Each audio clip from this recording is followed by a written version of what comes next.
Good morning, good afternoon, or good evening, my beautiful hot messes. My name is Mistress Lavender, and I'm reading the the Artist Seduction by Robert Greene, and I'm on the preface right now. And before we begin, don't forget to like, comment, and subscribe, and turn your post notifications on. Let's begin. It is pointless to try to argue against such power, to imagine that you are not interested in it, or that it is evil and ugly.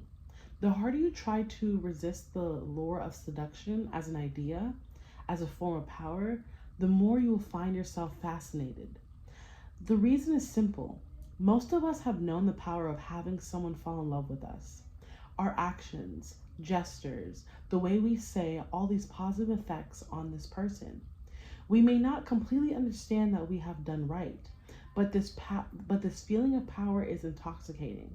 It gives us confidence, which makes us more seductive.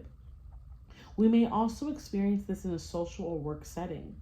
One day we are in an elevated mood and people seem more responsive, more charmed by us. These moments of power are fleeting, but they resonate in the memory with great intensity. We want them back. The siren call of seduction is irresistible because power is irresistible. And nothing will bring you more power in the modern world than the ability to seduce. To have such power does not require a total transformation in your character or any kind of physical improvement in your looks.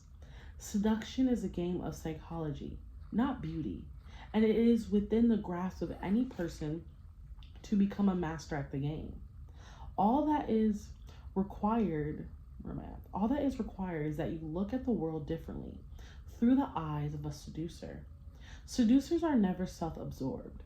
Their gaze is directed outward, not inward. When they meet someone, their first move is to get inside that person's skin, to see the world through their eyes. Self-absorption is a sign of insecurity. It is anti-seductive. Everyone has insecurities, but seducers manage to ignore them. Finding therapy for moments of self-doubt by being absolved in the world. This gives them a buoyant spirit and want to be around them. Getting into someone's skin, imagining what it is like to be them, helps the seducer gather valuable information, learn what makes that person tick, what will make them lose their ability to think straight and fall into a trap. Seducers see themselves as providers of pleasure. As children, we mostly devoted our lives to play and pleasure. Adults often have feelings of being cut off from this paradise, of being weighed down by responsibilities.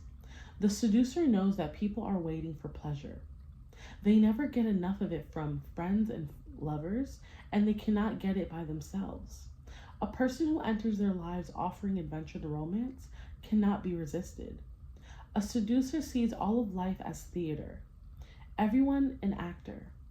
Most people feel they have constricted roles in life, which makes them unhappy.